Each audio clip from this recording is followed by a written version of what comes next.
What's up guys, in this short tutorial I will show you how to prevent Windows 10 from automatically downloading and installing updates.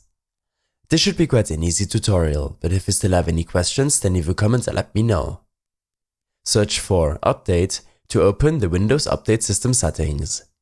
On this window, select Advanced Options. Here, I suggest you to uncheck these 4 settings, and below, in the Pause Update section, you will be able to select a date until which your device will not download or install any new updates. Unfortunately, this date is limited to 35 days.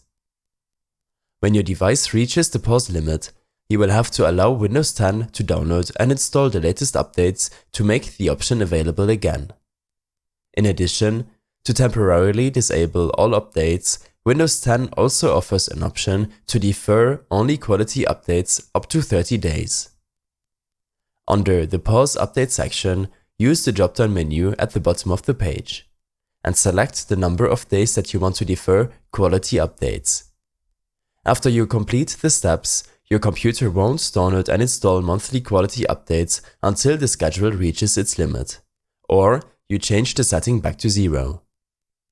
You could also disable automatic updates using the registry editor or group policy, but this method is the easiest and safest. I hope this helped you out. Leave a comment if you have any questions and see you in the next one.